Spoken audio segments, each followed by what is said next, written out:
When you live with anxiety or trauma, which many of us have found ourselves with, especially after the collective trauma of the past few years, panic and overwhelm can strike at any moment. It can be hard to know what to do, and depending on our circumstances, our options might be limited.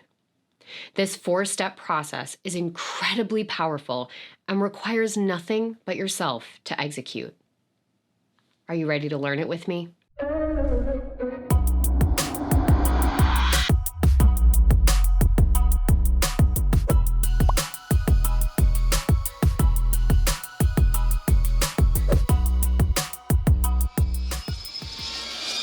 Hey everyone, how's it going? I'm Wackett. Thanks for joining me for another video as we work to empower and equip you with the confidence and skills to write your own story so that you can live your life on purpose. Today I want to share with you a 4-step process referred to as TCPP.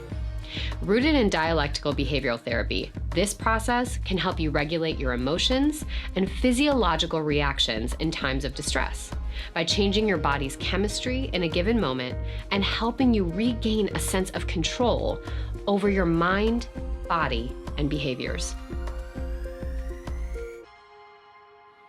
Dialectical Behavioral Therapy, or DBT, is a treatment modality that works to help people manage and work through intense emotional experiences and reframe situations to anchor on what's in their control. The underlying tenet of DBT is that our emotions and experiences in the world are constantly in flux, and our goal is to learn how to develop adaptive coping skills to manage times of high distress and conflict without getting lost in reactivity. A myriad of skills are taught to individuals to help them manage physiological and psychological distress, including the skill TIPP, or TIP, which stands for temperature, intense exercise, paced breathing, and progressive muscle relaxation, is designed as a pocket practice to be applied in high stress or crisis times. Now you'll notice TIP is close, but not exactly the same as the skill I mentioned we're going to learn today, TCPP. That's because I love the skill TIP, just with one minor change. While I think the intense exercise component of the original practice can be beneficial, there are a few limiting factors. First, as an eating disorder therapist, not all movement is healthy, and in some cases can be destructive to someone's mental and physical health. Second, not everyone's body can engage in intense exercise, which can create opportunities for people to self-select out of a skills application or get more deeply rooted in the patterns of terminal uniqueness, which I talked about a few weeks ago and will post a link to in the show notes. And finally, the context may not always allow for movement to occur. So instead, I switched out the I for a C, which stands for change in scenery. So feel free to use the original if that feels better for you. And if, like me, this alternative feels more accessible, then here we go. So what are these 4 steps? First up, T, or temperature. The goal? To do something to make yourself cold. Many of you saw the video that I did a while back, and we'll be sure to include in the show notes, on the power of cold water. In summary, cold water helps activate the mammalian dive reflex, which activates your parasympathetic nervous system and works to slow your heart rate and calm you down. You could do this by taking a cold shower, putting your face in a bowl of water, squeezing an ice cube or a frozen orange, or even drinking a glass of ice water. The second step is the C, or change your scenery. The goal is to anchor your visual stimuli on a new target or area not tagged in your brain as distressing or stressful. So your brain reacts to your environment. We've all felt it, walking into a place that instantly makes us feel tense or suddenly feeling like we can't take a deep breath until we leave the room. By relocating your visual field, your physiological response changes and you can relax.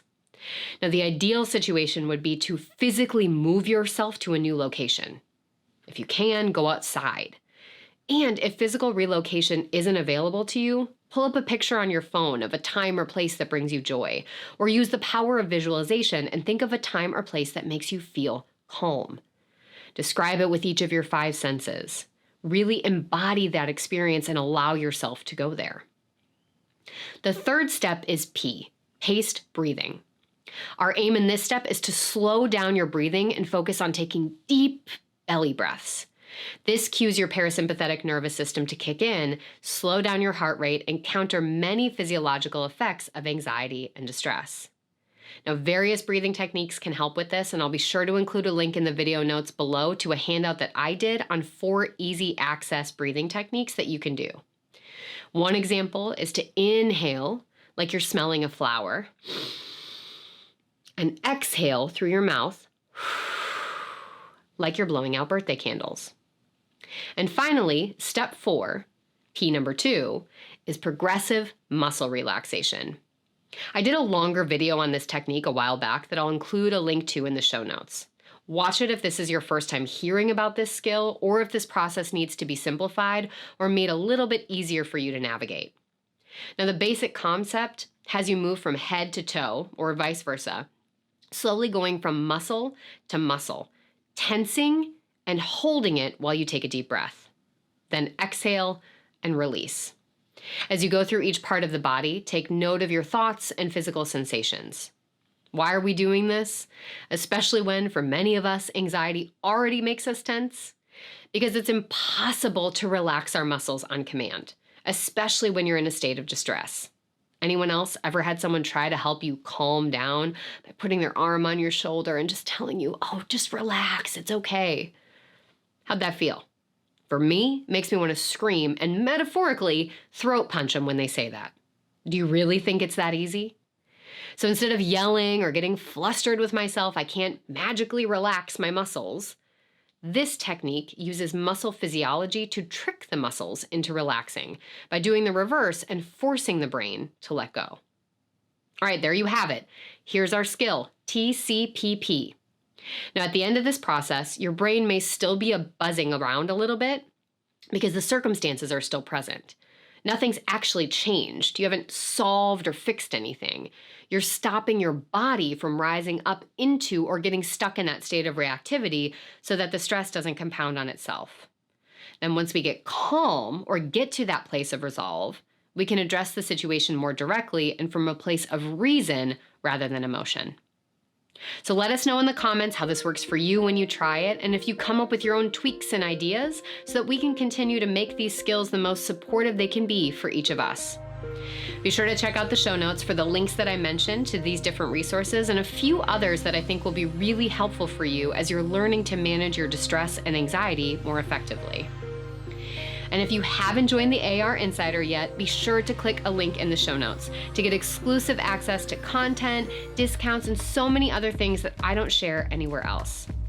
If you like what you're hearing, be sure to click that thumbs up and share this video with someone else you think could benefit from it.